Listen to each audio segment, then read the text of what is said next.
ওই যুবক একদিন জাদুকরের কাছে যাইতেছে। যাওয়ার সময় সে দেখতে পেল মানুষ চলাচলের রাস্তায় বড় একটা বাঘ সেই পথের মধ্যে বসে আছে। লোকজন ভয়ে রাস্তা চলাচল করতে পারতেছে না। যুবকের মনের মধ্যে একটা কথা উদয় হলো। সে চিন্তা করলো, আমি তো পাদ্রীর কাছে গেলাম, ঈমান আনলাম, আজকে আমি পরীক্ষা করব আসলে পাদ্রী কি হকের উপরে আছে নাকি ওই জাদুকর হকের উপরে আছে। পরীক্ষার আজকে একটা সুযোগ চলে আসছে। এইবার ওই যুবকটা হাতের মধ্যে একটা পাথর করা নিয়ে বলে, আল্লাহ, পাদ্রী যদি হকের উপরে থাকে তাহলে এই পাথরের আঘাতে যেন বাঘটা মারা যায়। এই কথা বলে যুবকটা বালকটা যখন পাথরটা বাঘের গায়ে আঘাত করলো, নিক্ষেপ করলো, বাঘটা সাথে সাথে মারা গেল।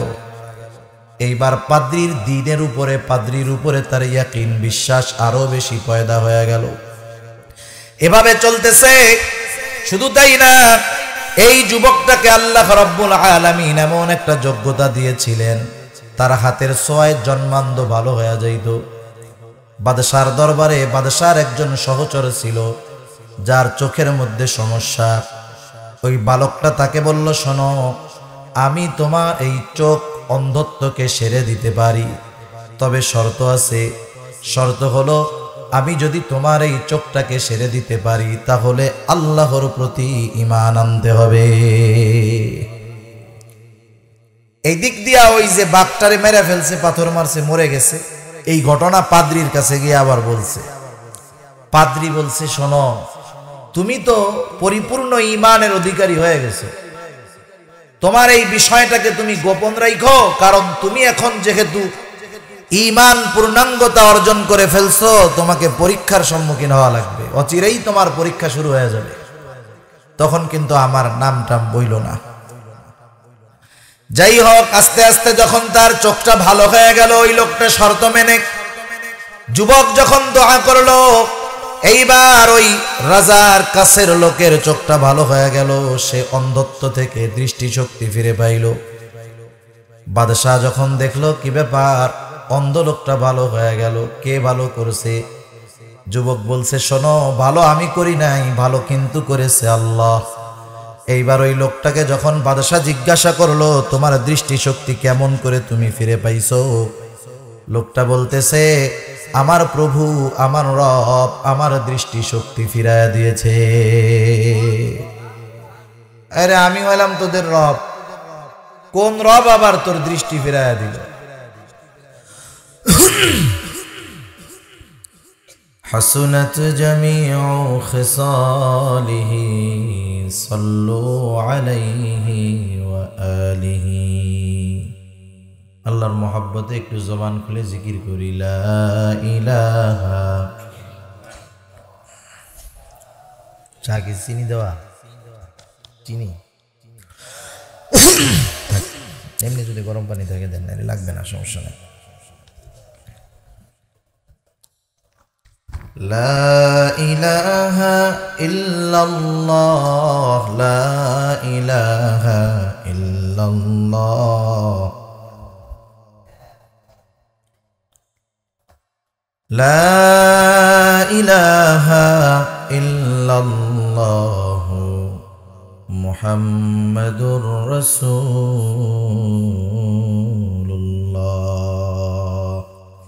সাল্লাল্লাহু আলাইহি ওয়াসাল্লাম।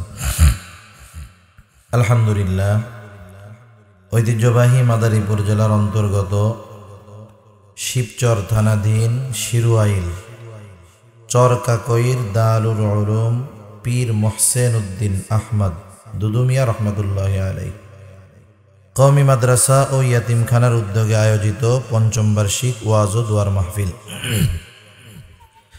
2 দিনব্যাপী ওয়াজ ও দোয়ার মাহফিলের প্রথম দিনের সম্মানিত শ্রদ্ধেয় সভাপতি, আমন্ত্রিত প্রধান অতিথি, বিশেষ অতিথিবৃন্দ সহ সম্মানিত শ্রদ্ধেয় উলামায়ে কেরাম, সামনে উপস্থিত মুরব্বিয়ানে কেরাম, সমবয়সী যুবক বন্ধু, স্নেহের ছোট ভাই এবং পর্দার অন্তরালে অবস্থানরতা সম্মানিতা শ্রদ্ধা মা ও বোন, দয়াময় আল্লাহ রব্বুল আলামিনের দরবারে অগণিত শুকর যে মহান মালিক আমাদের হায়াতে বরকত দিয়ে সুস্থ রেখে এতক্ষণ পর্যন্ত মাওলানা মুফতি আনোয়ারুল ইসলাম ফয়েজি সাহেব হযরতের জবান থেকে বহুত গুরুত্বপূর্ণ কথা শ্রবণ করবার, আমাকেও আপনাদের খেদমতে কিছু দ্বীনি কথা পেশ করবার সুযোগ যে মহান মালিক দান করেছেন, সে মহান মালিককে খুশি করার জন্য মোহাব্বতের সাথে জবান খুলে অন্তর থেকে আমরা একবার কালিমাতুশ শুকর পাঠ করি। আলহামদুলিল্লাহ। অগণিত দুরুদ ও সালাম সৈয়দুল আম্বিয়া, আশরাফুল আম্বিয়া, খাতামুল আম্বিয়া, বিশ্বনবী, শেষ নবী, শ্রেষ্ঠ নবী মুহাম্মদুর রাসূলুল্লাহ সাল্লাল্লাহু আলাইহি ওয়াসাল্লামের উপর। আল্লাহ তাআলা আমাদেরকে এখানে আসার বসার তৌফিক দিয়েছেন বিদায় আমরা আসতে পেরেছি, বসতে পেরেছি। আল্লাহ তাআলা তৌফিক না দিলে আমরা এখানে আসতেও পারতাম না, বসতেও পারতাম না। আমরা যে জায়গাটাতে আছি কোরআন হাদিসের আলোচনার বদৌলতে এটা এখন দুনিয়ার জান্নাতের বাগানে পরিণত হয়ে গেছে। সুবহানাল্লাহ। হযরত আনাস রাদিয়াল্লাহু তাআলা আনহু থেকে বর্ণিত হাদিস, নবীজি সাল্লাল্লাহু আলাইহি ওয়াসাল্লাম বলেন, তোমরা যখন জান্নাতের বাগানের পাশ দিয়ে অতিক্রম করবা, সেখান থেকে তোমরা ফল সংগ্রহ করবা। সাহাবায়ে কেরাম জিজ্ঞাসা করলেন, ইয়া রাসূলুল্লাহ, দুনিয়াতে জান্নাতের বাগান সেটা আবার কোনটা? নবী সাল্লাল্লাহু আলাইহি ওয়াসাল্লাম বললেন, দুনিয়ার জান্নাতের বাগান হলো জিকিরের মজলিস। কিসের মজলিস? জিকিরের মজলিস।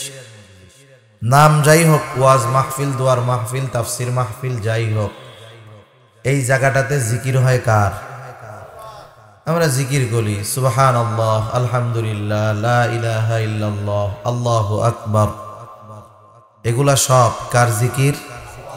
শুধু তাই না, হাদিসের মধ্যে আসছে রাসূলুল্লাহ সাল্লাল্লাহু আলাইহি ওয়াসাল্লাম বলেন, আল্লাহ তাআলার কাছে সবচাইতে প্রিয় চারটি কালিমা হলো সুবহানাল্লাহ, আলহামদুলিল্লাহ, লা ইলাহা ইল্লাল্লাহ, আল্লাহু আকবার।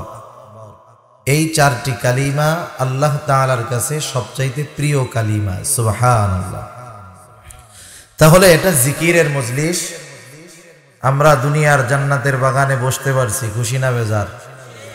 আমরা যেমন দুনিয়ার জান্নাতের বাগানে আসলাম, আল্লাহ তাআলার কাছে আমরা এই কামনা করি, আল্লাহ তাআলা আমাদের সকলকে অনন্তকালের জান্নাতের বাসিন্দা হিসাবে কবুল করুন। যারা আসতে পারে নাই সবাইকেই আল্লাহ তাআলা জান্নাতের বাসিন্দা হিসাবে কবুল করুন। যেহেতু 2 দিন ব্যাপী মাহফিল, প্রথম দিন সাধারণত 2 দিন ব্যাপী মাহফিলের অধিকাংশ জায়গায় প্রথম দিন যদি অপ্রসিদ্ধ আলোচক থাকে এমনিতেই লোক কম হয়।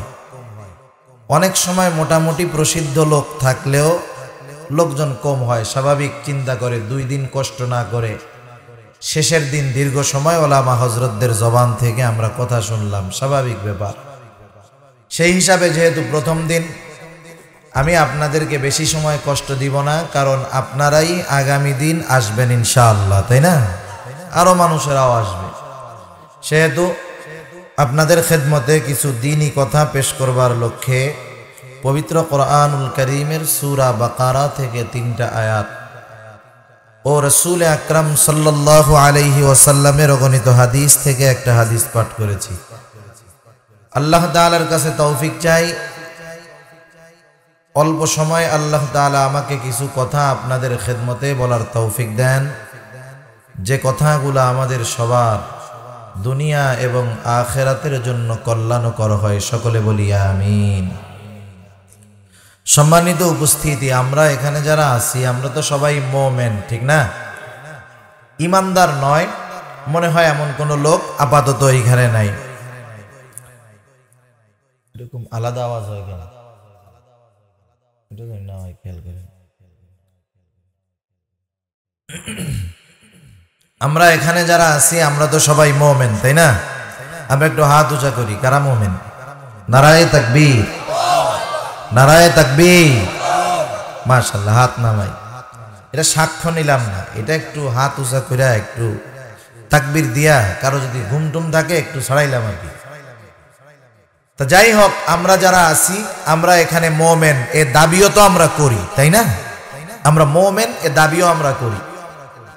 আমরা যদি নিজেদেরকে মোমেন দাবি করি, আল্লাহ তাআলা কি বলেন? আল্লাহ তাআলা বলেন, আহাসিবান নাস আন ইউতরাকু আন ইয়াকুলু আমান্না ওয়া হুম লা ইফতানুন। আল্লাহ রাব্বুল আলামিন বলেন, মানুষ কি এইটা মনে করে নাকি আহাসিবান নাস আন ইউতরাকু আন ইয়াকুলু আমান্না ওয়া হুম লা ইফতানুন, তারা কি এইটা মনে করে তারা নিজেদেরকে মুমিন বলবে, মুমিন হিসাবে দাবি করবে, আর তাদের পরীক্ষা নেওয়া ব্যতীত ছেড়ে দেওয়া হবে? মানুষ কি এইটা মনে করে নাকি? তার মানে আল্লাহ রাব্বুল আলামিন জানায়া দিলেন, যারা নিজেদেরকে মুমিন দাবি করবে অবশ্যই দুনিয়ার জমিনে তাদের ঈমানের পরীক্ষা দেওয়া লাগবে। এ কথা আমার আপনার কারণে, এ কথা বলছে কে? মুমিন যদি দাবি করি পরীক্ষা দেওয়াই লাগবে। আল্লাহ রাব্বুল আলামিন বড় দয়ালু, বড় মেহেরবান, কত ইহসান, কত দয়া তার বান্দার উপর, তার গোলামের উপর। আল্লাহ তাআলা পরীক্ষা নেবেন, এই পরীক্ষার ঘোষণা আল্লাহ তাআলা আগেই দিয়ে দিয়েছেন। আল্লাহ তাআলার সেই অধিকার আছে, সেই ক্ষমতা আছে, তিনি যদি ঘোষণা না দিয়ে পরীক্ষা নেন, তার কাছে জবাবদিহিতা চাওয়ার কেউ নাই, কারণ তিনি হলেন আমাদের খালেক। ঠিক কিনা বলেন? এরপরেও আল্লাহ রাব্বুল আলামিন পরীক্ষার ঘোষণা কেন দিলেন? স্বাভাবিক দ্বীনি প্রতিষ্ঠান হোক আর জেনারেল শিক্ষার প্রতিষ্ঠান হোক, প্রত্যেকটা প্রতিষ্ঠানে পরীক্ষার পূর্বে, বেশ সময় পূর্বে আগের থেকে এলান দিয়ে দেওয়া হয়, ঘোষণা দেওয়া হয়, নোটিশ দেওয়া হয়, অমুক দিন অমুক তারিখ থেকে মাদ্রাসার পরীক্ষা, স্কুলের পরীক্ষা শুরু হবে। আল্লাহ রাব্বুল আলামিন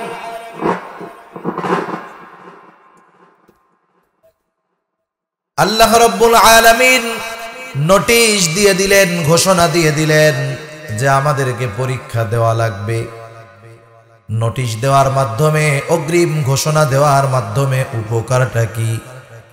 অগ্রিম ঘোষণা দেওয়ার কারণে কোন মুমিন সে যেন পরীক্ষায় ফেল না যায়, পরীক্ষার প্রস্তুতি জানি সে গ্রহণ করতে পারে, আর পরীক্ষায় যেন সে ভালো ফলাফল করতে পারে, এই জন্যই পরীক্ষার ঘোষণা আগে দিয়ে দেওয়া হয়।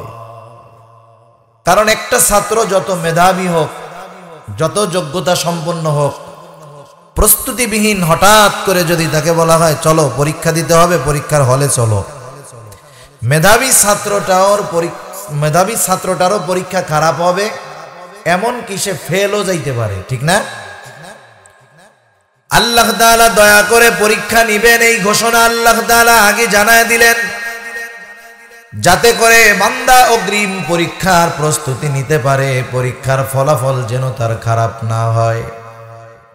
আস্তে আস্তে যখন পরীক্ষার সময় আরো নিকটবর্তী হয়, স্কুল হোক আর মাদ্রাসা হোক, ভালো ছাত্র যারা, অধিকাংশ ক্ষেত্রে যেই বিষয়ের পারদর্শী, যেই ওস্তাদ, যেই শিক্ষক, তার কাছে সেই বই, সেই কিতাব নিয়ে বলে হযরত, ওস্তাদ, স্যার,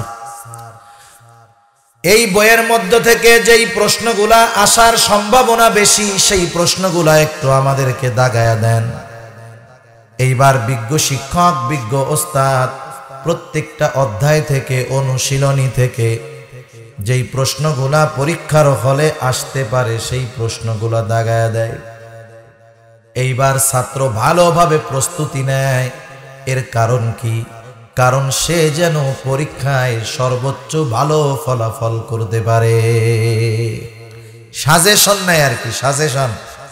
সময় যখন কাছায়া যায় তখন স্পেশাল কিছু প্রশ্ন দাগায় আনে আর কি। পুরা বইয়ের প্রশ্ন পড়লে তো পাস করতে পারবে, কিন্তু আরো ভালোভাবে রেজাল্ট করার দরকার। আল্লাহ রাব্বুল আলামিন বান্দার প্রতি কত মেহেরবান, কত দয়ালু। শুধু পরীক্ষা নিবেন, আল্লাহ তাআলা শুধু এমনটা করেন নাই, বরং কোন কোন বিষয়ের পরীক্ষা হতে পারে এটাও আল্লাহ রাব্বুল আলামিন সুন্দরভাবে আমাদেরকে জানায় দিয়েছে, যাতে বান্দা পরীক্ষায় ভালো ফলাফল করতে পারে। আল্লাহ তাআলা পরীক্ষা নেন ঠিক, কিন্তু আল্লাহ তাআলা কখনো চান না আমার কোনো বান্দা ওই পরীক্ষায় ফেল যাক। স্কুলের শিক্ষক, মাদ্রাসার ওস্তাদ ছাত্রদের পরীক্ষা নেয় না? কোন ওস্তাদ কি চায় যেই বই যিনি পড়ান, যেই কিতাব যিনি পড়ান, ওস্তাদ যখন পরীক্ষা নেন, কোন ওস্তাদ চায় যে আমার এই ছাত্র পরীক্ষায় ফেল যাক? চায়? কোন শিক্ষক চায় না যে আমার ছাত্র পরীক্ষায় ফেল যাক, বরং প্রত্যেকটা শিক্ষক চায় আমার ছাত্র জানি পরীক্ষায় গোল্ডেন এ প্লাস পায়, ঠিক না? আল্লাহ রাব্বুল আলামিন বান্দার প্রতি সর্বোচ্চ মেহেরবান, দয়ালু। আল্লাহ তাআলাও চান আমার কোন বান্দা যেন পরীক্ষায় ফেল না যায়। আল্লাহ তাআলা চান পরীক্ষায় যেন সব বান্দা ভালো ফলাফল করে। এই জন্য আল্লাহ রাব্বুল আলামিন বান্দার কোন কোন বিষয়ের পরীক্ষা নিবেন এগুলাও আল্লাহ তাআলা আমাদেরকে জানায় দিয়েছে।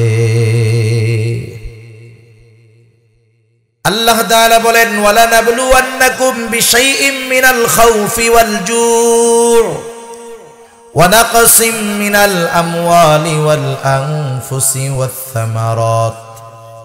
আল্লাহ তাআলা বলেন, ওয়ালা নাবলুওয়ান্নাকুম, আমি অবশ্যই অবশ্যই তোমাদের পরীক্ষা নিব। আল্লাহ তাআলা দুইটা তাকিদ যোগ করে বলেছেন, অবশ্যই অবশ্যই পরীক্ষা নিব। আল্লাহ তাআলা যখন কোনো কথা বলেন, কোনো খবর জানান, কোনো আদেশ করেন, কসমও করার প্রয়োজন নাই, তাকিদও দেওয়ার প্রয়োজন নাই। আল্লাহ তাআলা কসমবিহীন কথার সম্মান যেমন, কসমওয়ালা কথারও সম্মান তেমন। কসম করলে যে আল্লাহ তাআলার কথার গুরুত্ব বেড়ে যায় বিষয়টা এমন না। কসম না করলে যে আল্লাহ তাআলার কথার গুরুত্ব কমে যায় বিষয়টাও এমনও নয়। তাকিদ যোগ করলে কথার গুরুত্ব বেড়ে যায় বিষয়টা এমন না। তাকিদ যদি যোগ না করেন কথার গুরুত্ব কমে যায় বিষয়টা এমন নয়, বরং আল্লাহ তাআলার যে কোনো কথা কসম ওয়ালা হোক আর কসম ছাড়া হোক, তাকিদ সহ হোক আর তাকিদ ছাড়া হোক, সব কথার সম্মান এক। সুবহানাল্লাহ। এরপরেও কেন আল্লাহ তাআলা কসম করেন? আওয়াজটা ছড়ায় দেন সুন্দর করেন। আওয়াজটা আপনি অপারেটর না মনে হয় না? আসলে একটু ছড়াই দিতে বলেন, আওয়াজটা কেন কেন করে দেন। আল্লাহ সুবহানাহু ওয়া তাআলা এরপরেও কেন তাকিদ যোগ করেন, কেন আল্লাহ তাআলা কসম করেন, এর কারণটা কি? স্বাভাবিকভাবে আমাদের মধ্যে কেউ যদি বলে, আপনাদের মধ্যে কেউ যদি বলে আমি ঢাকা যাব, এই কথা বলার পর সে যদি বলে আমি অবশ্যই ঢাকা যাব, বলেন তো আগের কথার গুরুত্ব বেশি না পরেরটার গুরুত্ব বেশি? কেন? অবশ্যই শব্দটা যোগ করার কারণে। এবার যদি সে বলে আমি অবশ্যই অবশ্যই ঢাকা যাব, আগের দুই কথার গুরুত্ব বেশি না শেষেরটার গুরুত্ব বেশি? কারণ কি? অবশ্যই শব্দটা দুইবার বলছে। আমরা মানুষ তো, যে কোনো কথা কেউ যদি বলে, যখন আমরা বিশ্বাস না করতে চাই, সে বলে আল্লাহর কসম এটা আমি কইছি, করছি, আল্লাহর কসম আমি এটা করি নাই। আমরা যখন কাউকে কিছু বলতে চাই বলি অবশ্যই অবশ্যই আমি এটা করব। এই শব্দ যোগ করার কারণে স্বাভাবিক মানুষের অভ্যাস হলো এই শব্দ যোগ করার কারণে তারা কথাটাকে গুরুত্ব সহকারে বেশি গ্রহণ করে। আল্লাহ তাআলা তাইলে তাকিদ এবং কসম যোগ করেন কেন? এর কারণ হতে পারে যে আমাদের মনোযোগ ভালোভাবে আকর্ষণ করার জন্য, অথবা গুরুত্ব তো আছেই, আমরা জানি আরো অধিক গুরুত্বে কথাটাকে গ্রহণ করি, শুনি, মানি। এই জন্য আমাদের অবস্থা বিবেচনা করে আল্লাহ তাআলা কসম করেন, তাকিদ যোগ করেন।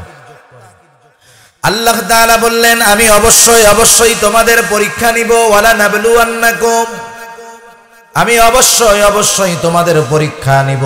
পরীক্ষাগুলা কোন কোন বিষয়ের হবে? আল্লাহ তাআলা বলেন, বিশাইইম মিনাল খাউফ, কিছুটা ভয়ের মাধ্যমে মুমিন তোমার ঈমানের পরীক্ষা নেওয়া হবে। ওয়াল জু', ক্ষুধা, অভাব, দারিদ্রতার মাধ্যমে মুমিনের ঈমানের পরীক্ষা নেওয়া হবে। ওয়া নাকসিম মিনাল আমওয়াল, মালের লস, মালের ক্ষতির মাধ্যমে মুমিনের ঈমানের পরীক্ষা নেওয়া হবে। ওয়াল আনফুস, জানের ক্ষতি, জীবনের ক্ষতির দ্বারা মুমিনের ঈমানের পরীক্ষা নেওয়া হবে।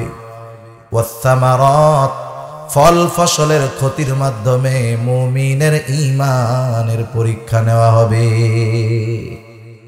আল্লাহ তাআলা 5টি বিষয়ের পরীক্ষার কথা বলছেন। কয়টি বিষয়? 5টি বিষয়।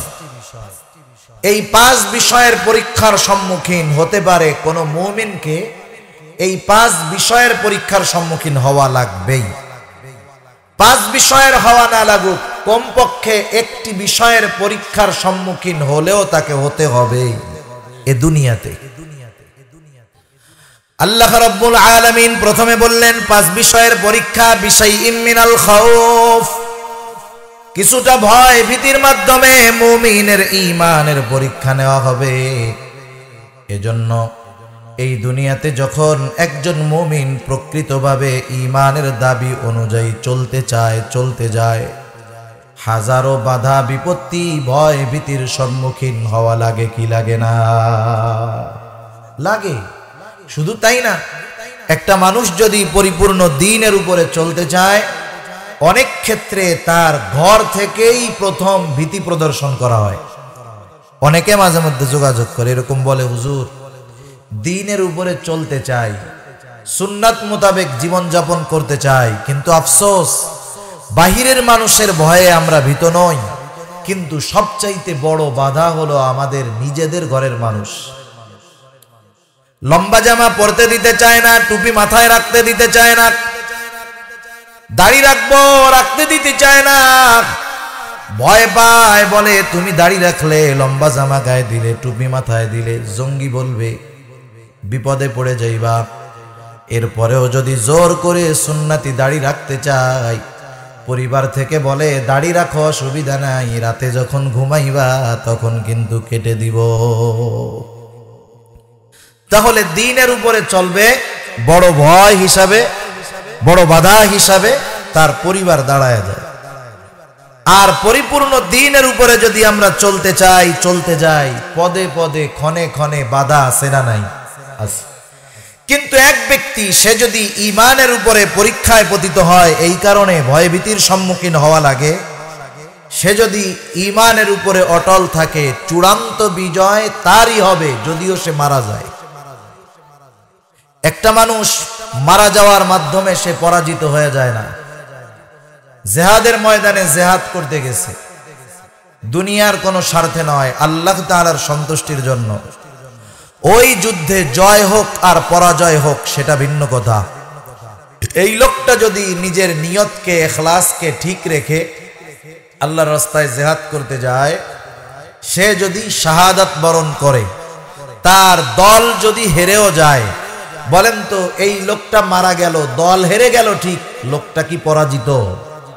সে পরাজিত না। সেজন্য মানুষ মারা গেলেই যে পরাজিত হয়ে যায় তা না। ঈমানের পরীক্ষায় যদি ঈমানের উপরে অটল থেকে জীবন চলে যায়, এটা তার জন্য চূড়ান্ত বিজয়। ঠিক কিনা বলেন?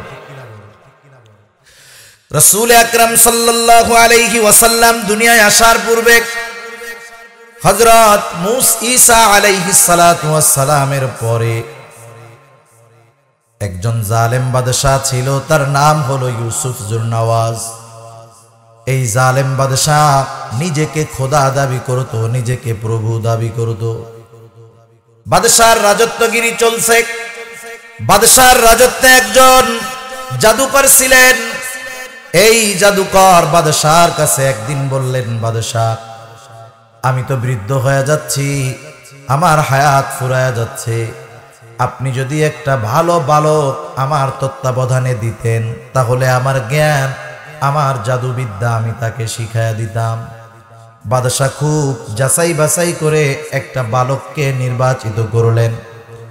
বাদশাহ আদেশ দিলেন, তুমি প্রতিদিন ওই জাদুকরের কাছে যাইবা, তার কাছে গিয়ে জাদুবিদ্যা আয়ত্তে আনবা, জাদুবিদ্যা শিখবা।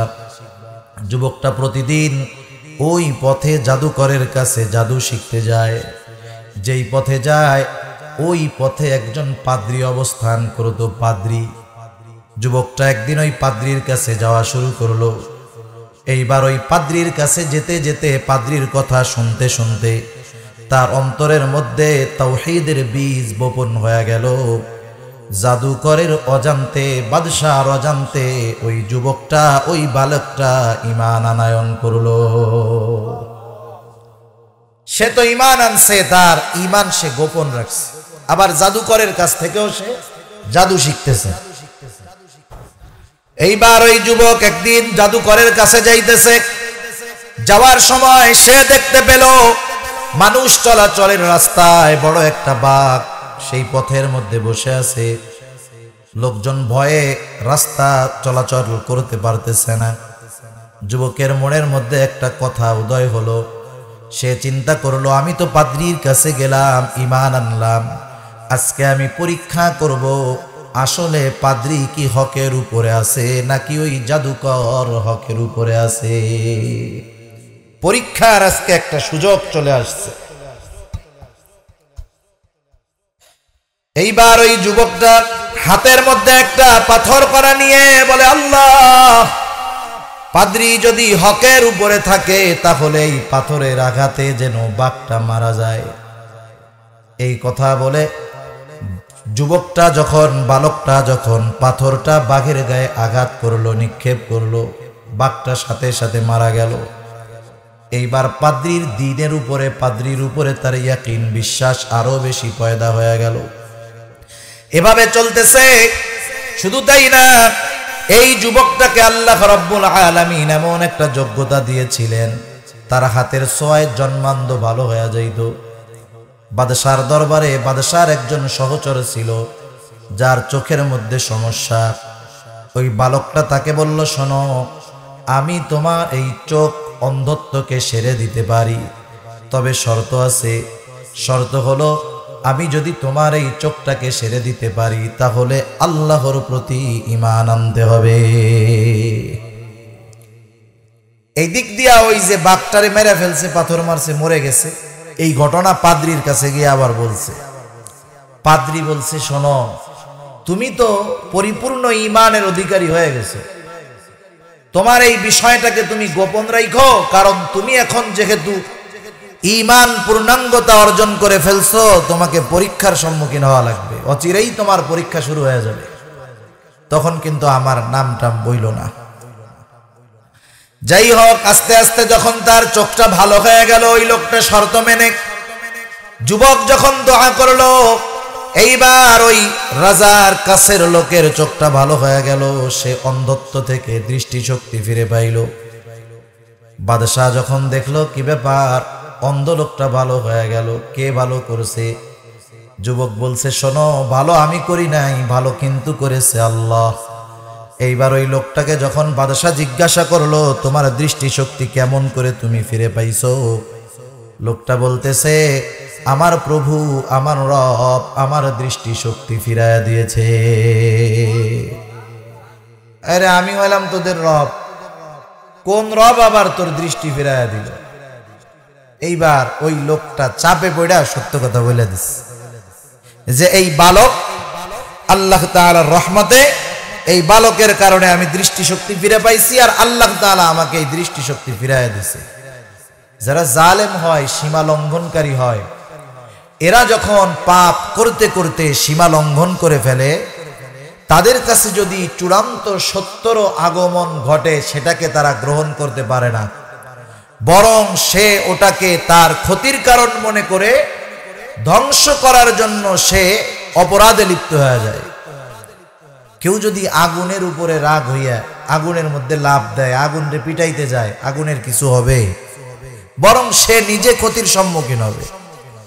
মুসা আলাইহিস সালাম যখন উম্মতদেরকে নিয়ে লোহিত সাগর পাড়ি দিয়ে চলে গেছেন, ফেরাউন অহংকারের সাথে, দাম্ভিকতার সাথে তাদেরকে নিশ্চিহ্ন করে দেওয়ার লক্ষ্যে তাদের পেছনে অনুসরণ করা শুরু করছে, পেছনে ধাওয়া করছে। ঠিক বনি ইসরাইলের কোনো ক্ষতি হয়েছে না ফেরাউন শেষ হয়েছে?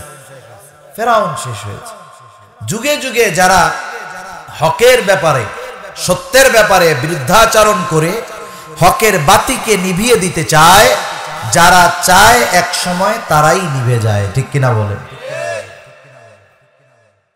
এইবার ওই বাদশাহ চূড়ান্ত অহংকারী, সে চিন্তা করলো এই বালককে আর জীবিত রাখা যাবে না, তাকে যদি জীবিত রাখি তাহলে আমার খোদাই আর টিকবে না। এইবার সে কয়েকজন মানুষকে নিয়োগ করলো যে যাও তাকে পাহাড়ের উপর থেকে ফালায়া দিয়া হত্যা করে ফেলবা।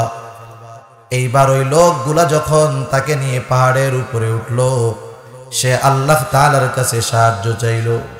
পাহাড় কাঁপা শুরু হয়ে গেল। যেগুলা তারে মারতে নিয়ে গেছে সবগুলা পড়ে মরে শেষ। যুবককে আল্লাহ তাআলা হেফাজত করলো। যুবক সুস্থ অবস্থায় বাদশার সামনে হাজির। সে কিন্তু এই দৃশ্য, এই খবর জানার পর সে চাইলে ঈমানের পথে ফিরে আসতে পারত, কিন্তু সমাজের মধ্যে কিছু মানুষ এমন আছে, দেখবেন যখন তাদেরকে আপনি সঠিক দ্বীনের কথাটা বলবেন, ভালো কথা বলবেন, অনেক মানুষ আছে এই ভালো কথাটা মানবে না, বরং এই ভালো কথার বিরোধিতা করবে, আর যে বলবে তারও বিরোধিতা করবে। হেদায়েতের মালিক হলেন আল্লাহ। হেদায়েতের মালিক কে? আল্লাহ। এরপরেও দৃশ্যমান কিছু বিষয় আছে না, বোঝা যাইতে পারে যে এদের মধ্যে পরিবর্তন হতে পারে।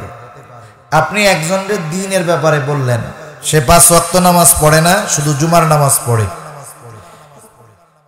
আপনি তারে বললেন যে বাবা শুধু জুমার নামাজ পড়লে তো হবে না, 5 ওয়াক্ত নামাজও পড়তে হবে, তুমি নামাজে আইসো।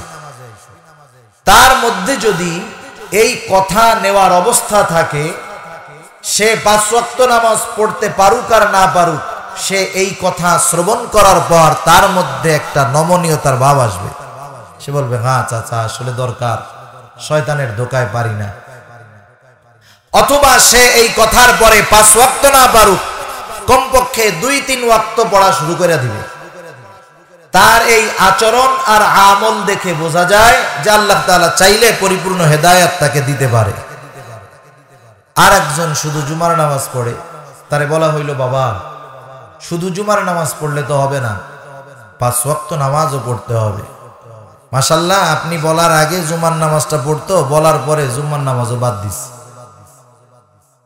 ওর অ্যাক্টিভিটিস, ওর কর্ম, ওর কথা, এর দ্বারা বোঝা যায় ওর হেদায়েত পাওয়াটা কঠিন। ঠিক কিনা বলেন? আল্লাহ চাইলে সব। কারে বেটা বলদ আমার জুতা হারায় গেছে, এই জন্য ইন্নালিল্লাহ বললাম। কই যে জুতা হারাইলেও ইন্নালিল্লাহ পড়তে হয়, এটা তো জানতাম না। আমাদের সমাজে এরকম অনেক মানুষ আছে, এরা জানেই না যে এই দোয়া যে কোনো ছোট বড় মুসিবতে পড়তে হয়। জুতা হারাইছে ইন্নালিল্লাহ, একটু কাটার খোসা লাগছে ইন্নালিল্লাহ, একটু কষ্ট লাগছে সামান্য ইন্নালিল্লাহ, এটা সবের মুমিনের আলামত। রাসূলুল্লাহ সাল্লাল্লাহু আলাইহি ওয়াসাল্লাম একটা দোয়া শিখায়া দিয়েছেন, সহিহ মুসলিমের মধ্যে আসছে দোয়াটা। ছোট্ট একটা ঘটনা, আর এই দোয়াটা শিখে আমরা আলোচনা শেষের দিকে যাব ইনশাআল্লাহ। রাসূলুল্লাহ সাল্লাল্লাহু আলাইহি ওয়াসাল্লামের একজন সহধর্মিনী, ওনার নাম হলো উম্মে সালামা রাদিয়াল্লাহু তাআলা আনহা। উম্মে সালামা রাদিয়াল্লাহু তাআলা আনহার নবীজির সাথে বিবাহের পূর্বে ওনার স্বামী ছিলেন আবু সালামা।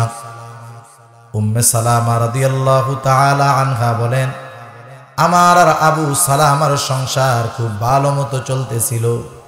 আমার কাছে স্বামী হিসাবে আবু সালামা ছিল সর্বোত্তম, কারণ তিনি ছিলেন প্রথম দিকের হিজরতকারীদের একজন।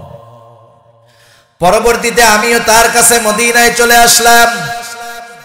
আসার পর দুইজনের সংসার, তার কোনো আপনজন মদিনায় নাই, আমারও কোনো আপনজন মদিনায় নাই, স্বামী স্ত্রী আর সন্তান আর কেউ নাই। আবু সালামা প্রতিদিন জীবিকা নির্বাহের জন্য ঘর থেকে বের হয়। নবীজির কাছে প্রতিদিন কিছু সময় দিয়ে বাসায় ফিরে আসে। বাসায় ফিরে আসার পর নবীজির কাছ থেকে যা কিছু শিখে আসে, বাসায় আসার পর সেটা আবার আমাকে শিখায়া দেয়। এইটা সাহাবাদের একটা সুন্নাত। সাহাবারা নবীজির কাছ থেকে যা শিখতেন বাসায় এসে ওইটা আবার ঘরওয়ালিদেরকে শিখায়া দিতেন। কারণ আমরা যখন জুমার দিন মসজিদে থাকি, অনেক গুরুত্বপূর্ণ কথা খতিব সাহেবেরা আমাদের বলেন। আমরা যখন নামাজের জন্য আসি, আমাদের ঘরের মানুষেরা আমাদের জন্য রান্না বান্না করে। মাইক চললেও, ইচ্ছা থাকলেও রান্না বান্নার ধ্যান খেয়ালে থাকায় কথা বোঝার শোনার সময় হয় না। এজন্য আমাদের উচিত মসজিদ থেকে আমরা যে কথাগুলা শুনবো এগুলা বাসায়ও পৌঁছায়া দেওয়া। এটা সাহাবাদের একটা আমল, আমরা করবো ইনশাআল্লাহ। করা যাবে না? বরং আমরা কি করি জানেন? আমরা করি পুরো উল্টাটা। খতিব সাহেব বয়ান করছে, নবীজির সিরাত নিয়ে বয়ান করতেছে, স্বামী স্ত্রীর সম্পর্কটা, নবীজির দাম্পত্য জীবন কেমন ছিল। আয়েশা সিদ্দিকা রাদিয়াল্লাহু তাআলা আনহার হাদিস, তিনি বলেন রাসূলুল্লাহ সাল্লাল্লাহু আলাইহি ওয়াসাল্লাম কোনদিন কোন স্ত্রীদের গায়ে, কোন খাদেমদের গায়ে উনি কোনদিন হাত তুলেন নাই, প্রহার করেন নাই। স্ত্রীদের এবং খাদেমদের কখনো তিনি কি করেন নাই? মারে নাই, পিটানি দেন নাই। বিনা কারণে ধমক দিয়েও নবীজি কথা বলেন নাই। কয়েকটা ক্ষেত্রে নবীজি ধমক দিয়েছেন, তাও জটিল ক্ষেত্রে। এছাড়া স্ত্রীদের আচরণে রাসূল সাল্লাল্লাহু আলাইহি ওয়াসাল্লাম সর্বোচ্চ সহমর্মিতার প্রদর্শন করেছেন। সুবহানাল্লাহ। খতিব সাহেব বললেন, সুতরাং আমরা আমাদের স্ত্রীদের প্রতি সহমর্মী হব, তাদের সাথে ভালো আচরণ করব। আমরা বললাম ইনশাআল্লাহ। বইলা টইলা বাড়ি আসছে। আসার পরে দুপুরে খানা খাইতে দিছে। তরকারি রান্না করছে, ভুলে লবণ দিতে মনে নাই, লবণটা পাশেই আছে। একটু লবণ নিলে যেই সমস্যা সেটা দূর হয়ে যায়। আমরা কি করি? দেখ, নামাজ পড়া দুপুরে সপ্তাহে একটা দিন শুক্রবার বাড়িতে খাই, তাও আবার তরকারিতে লবণ হয় নাই, জানমান শেষ। কি করে নাই সব রান্না বান্না। একটু আগে খতিব সাহেব ওয়াজ করলো কি, আমরা খতিবের ওয়াজ বাসায় আইসা বলা তো বহুত দূরের কথা, খতিব সাহেব যেই বয়ান করেন তার উল্টাটা আমল করি বাসায় আইসা। ঠিক কিনা? সেজন্য উচিত যখন আমরা কোনো কথা শুনবো, বাসায় আইসা আমাদের ঘরের মানুষদেরকে সেই কথাগুলা, আমলগুলা জানায় দিব। আবু সালামা প্রতিদিনকার নাই আজকেও বাসায় আসলো, কিন্তু আজকে চেহারাটা বড় হাস্যোজ্জ্বল দেখা যায়। আমি জিজ্ঞাসা করলাম, ও আবু সালামা, আজকে তোমার চেহারাটা এত হাস্যোজ্জ্বল দেখা যায়, কারণটা কি? আবু সালামা বলে, ও উম্মে সালামা, আজকে নবীজি আমাদেরকে এমন একটা দোয়া শিখায়া দিছে, বিপদ আপদ মুসিবতে পড়ে ওই দোয়াটা যদি কেউ আমল করে, মুসিবতের মাধ্যমে সে যা হারাবে তার চাইতে উত্তমটা আল্লাহ তাআলা তাকে ফিরায়া দিবে। গুরুত্বপূর্ণ একটা দোয়া।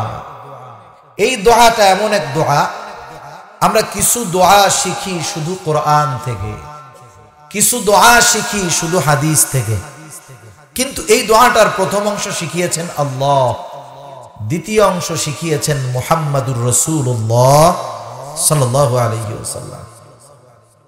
রাসূলুল্লাহ সাল্লাল্লাহু আলাইহি ওয়াসাল্লাম বলেন, তোমাদের মধ্যে যখন কেউ বিপদ আপদ বালা মুসিবতে পতিত হবে, সে বলবে ইন্না লিল্লাহি ওয়া ইন্না ইলাইহি রাজিউন। এরপরে বলবে আল্লাহুম্মা আজুরনি ফি মুসিবাতি ওয়া আখলিফ লি খায়রাম মিনহা। বিপদ আপদ মুসিবতে এই দোয়া যে পাঠ করবে, নবীজি বলেন সে মুসিবতের দ্বারা যা হারিয়েছে তার চাইতে উত্তমটা আল্লাহ তাআলা তাকে ফিরায়া দিবে। সুবহানাল্লাহ, কত গুরুত্বপূর্ণ একটা দোয়া। উম্মে সালামা রাদিয়াল্লাহু তাআলা আনহা দোয়াটা শিখা রাখছে। তিনি বলেন, আমি একদিন ঘরের কাজ করতেছি, হঠাৎ করে একটা লোক দৌড়ে এসে আমাকে বলল, ও উম্মে সালামা, দুঃসংবাদ গ্রহণ করো, তোমার স্বামী আবু সালামা আর দুনিয়ায় নাই। উম্মে সালামা রাদিয়াল্লাহু তাআলা আনহা, ওনার তো ওই মুহূর্তে ওইটা ছিল সবচাইতে বড় মুসিবত। কারণ আপনজন কেউ নাই, সন্তান আছে আর স্বামী স্ত্রী দুইজন। বলেন তো, এই পরিস্থিতিতে যদি আমাদের সমাজের কোনো নারী, কোনো বোন, কোনো মা যদি এই পরিস্থিতির সম্মুখীন হয়, ইন্না লিল্লাহ পড়া বহুত দূর, বরং স্বামীর মৃত্যুর কারণে সে আল্লাহকে দোষারোপ করা শুরু করবে। হায় হায় কইয়া কি করবে জানেন? আল্লাহ, আপনি কি আর কারো স্বামীরে দেখেন নাই? হায় আল্লাহ, এই মাসুম বাচ্চাদের কি হইব? আল্লাহ, কি খাইয়া বাসমু? কি করলেন আপনি? কি করলেন? যত দোষ আল্লাহরে দেওয়া শুরু করলেন। উম্মে সালামা রাদিয়াল্লাহু তাআলা আনহা কি করছেন? উম্মে সালামা রাদিয়াল্লাহু তাআলা আনহা যখন স্বামীর মৃত্যুর খবর শুনলেন, হাই হুতাশ করেন নাই, চিৎকার করেন নাই। নবীজির ওই শিখায়া দেওয়া দোয়াটা তার মনে পড়ে গেল। তিনি সাথে সাথে পড়লেন, ইন্না লিল্লাহি ওয়া ইন্না ইলাইহি রাজিউন, আল্লাহুম্মা আজুরনি ফি মুসিবাতি ওয়া আখলিফ লি খায়রাম মিনহা।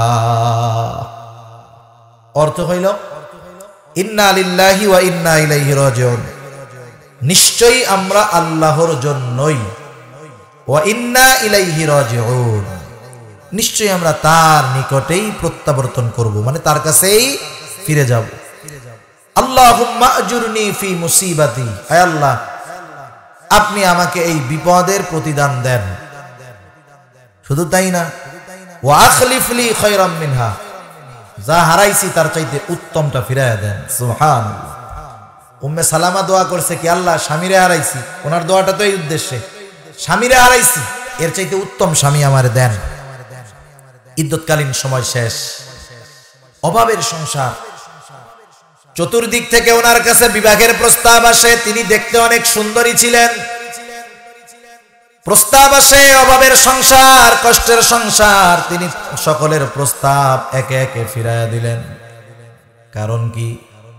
তিনি বলেন, যারা প্রস্তাব দিয়েছে প্রত্যেকেই ভালো মানুষ, কোনো সন্দেহ নাই, কিন্তু আমি আল্লাহর কাছে চেয়েছি আবু সালামার চাইতে উত্তম স্বামী।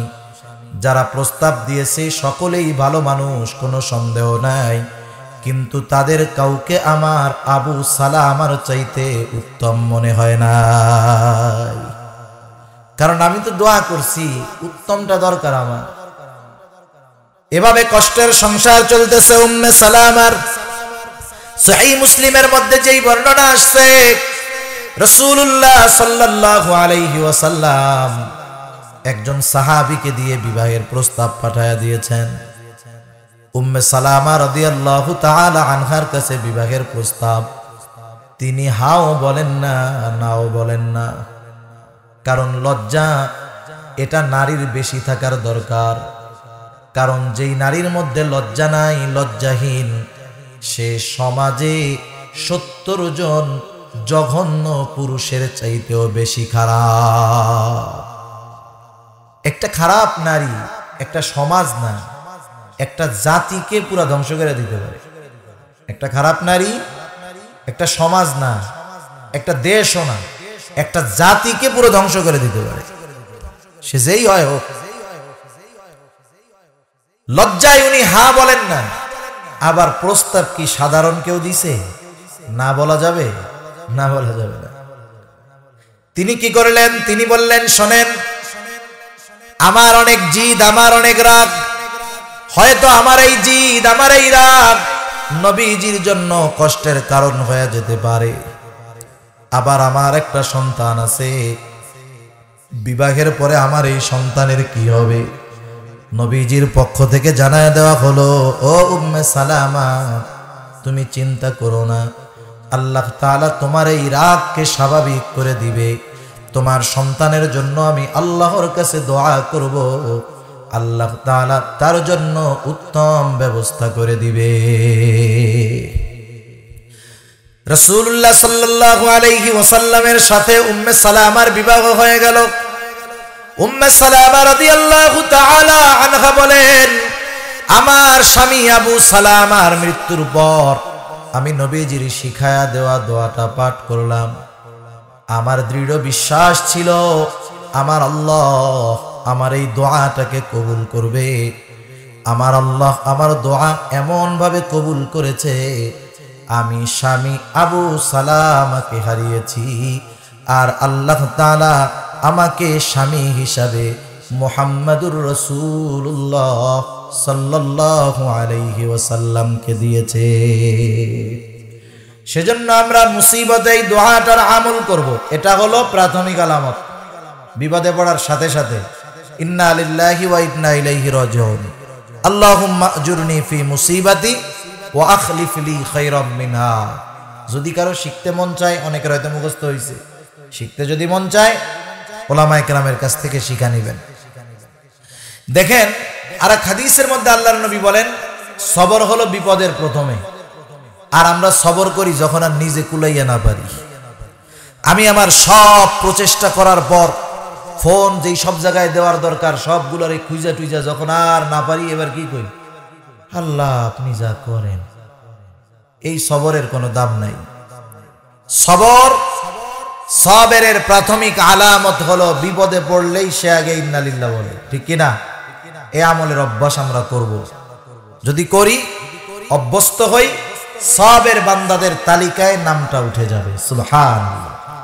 এবার লাভ কি হইল? 2 মিনিটে শেষ।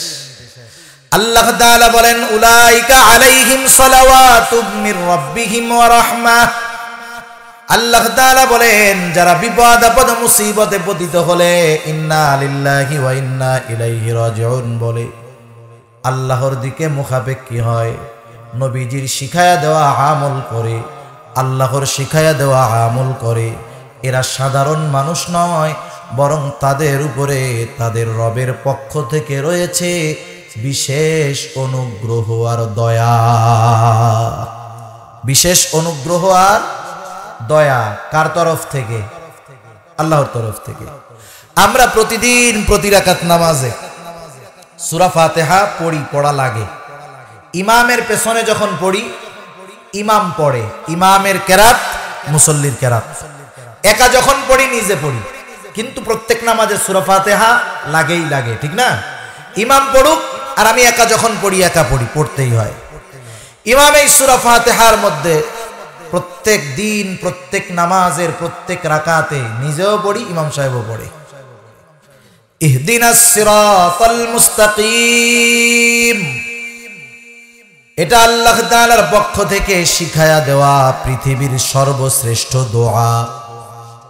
আমরা আল্লাহর কাছে বলি, আল্লাহ ইহদিনাস সিরাতাল মুস্তাকিম, আপনি আমাদেরকে সিরাতে মুস্তাকিমের হেদায়েত দান করেন, তথা সিরাতে মুস্তাকিমের পথ দর্শন দেন, এমন নয়। ব্যাখ্যার দিকে গেলে লম্বা সময় যাবে। সোজা কথা, সিরাতে মুস্তাকিমের উপরে অটল রেখে গন্তব্যে পৌঁছায়া দেন, এই দোয়া আল্লাহর কাছে বলি। তার মানে কি, আমাদেরকে আপনি হেদায়েতের উপরে পরিচালিত করেন। এই দোয়া প্রত্যেক নামাজে করি। আর আল্লাহ কি কয় শুনেন, যারা সবের বান্দা তাদের উপরে আল্লাহ তাআলার বিশেষ অনুগ্রহ আর দয়া থাকার কারণে আল্লাহ তাআলা বলেন, উলাইকা হুমুল মুহতাদুন, ওই মানুষগুলাই হলো সৎ পথ প্রাপ্ত মানুষ। সুবহানাল্লাহ। যেই মানুষগুলার ব্যাপারে আল্লাহ তাআলা ঘোষণা দেন যে এই মানুষগুলা সৎ পথ প্রাপ্ত মানুষ, তাহলে এই মানুষগুলা কতই না দামি মানুষ হতে পারে। আল্লাহ সুবহানাহু ওয়া তাআলা আমাদের সবাইকে কথাগুলোর উপরে আমল করবার তৌফিক দান করুক। সবাই বলি আমিন। ওয়া আখিরু দাওয়ানা আনিল হামদুলিল্লাহি রাব্বিল আলামিন। আসসালামু আলাইকুম ওয়া রাহমাতুল্লাহি ওয়া বারাকাতুহু।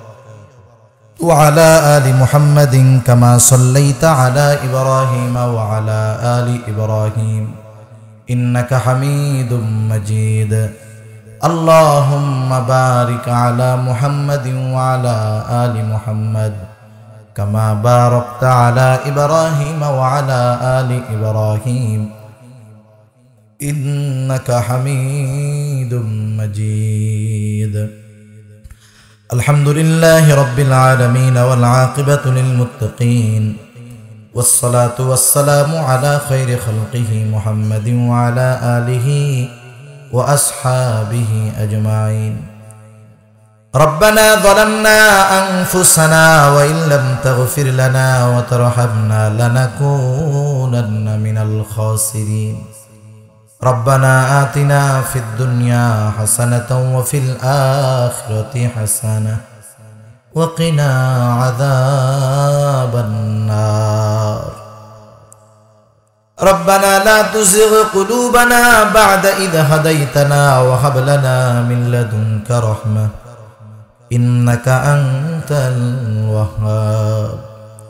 ওগোদাময় আল্লাহ, গভীর রাত পর্যন্ত দিনই আলোচনা করার পর গুনাহমাখা হাত আপনার দরবারে তুলে ধরেছি আল্লাহ।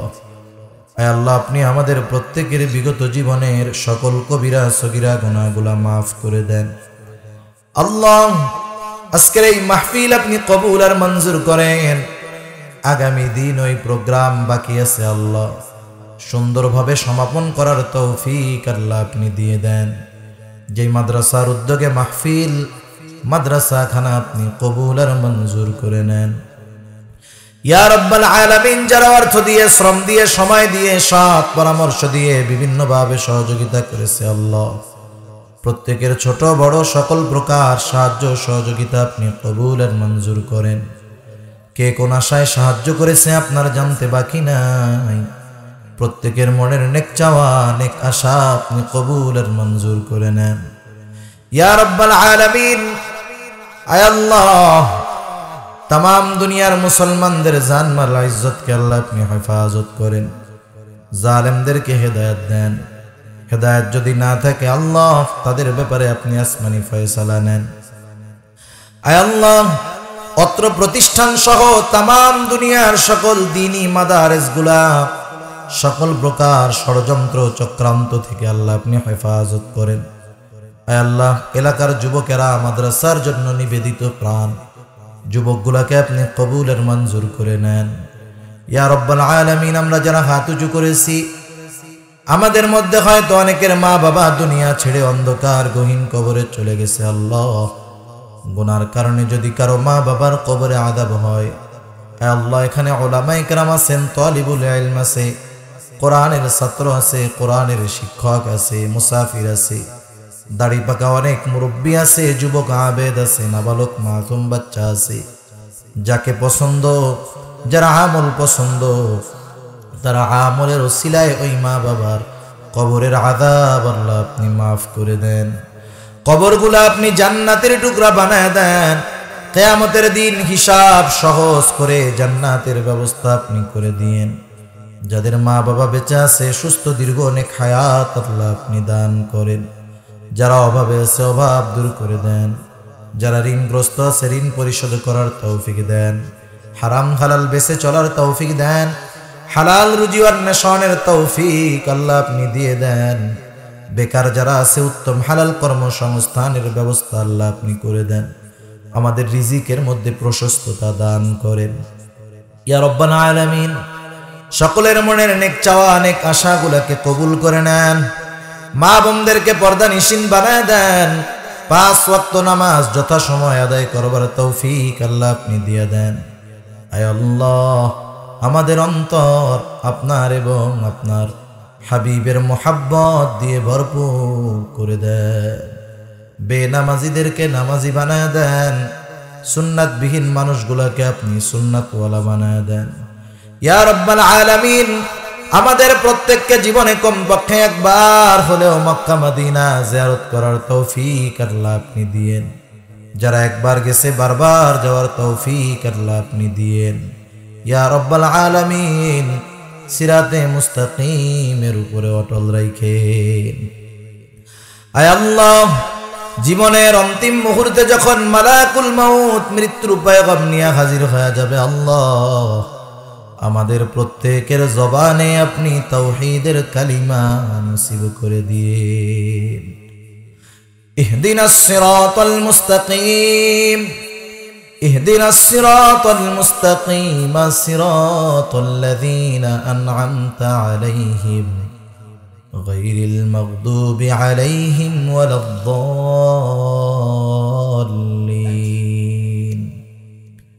ربنا هب لنا من أزواجنا وذرياتنا قرة أعين وجعلنا للمتقين إماما. رب ارحمهما كما ربياني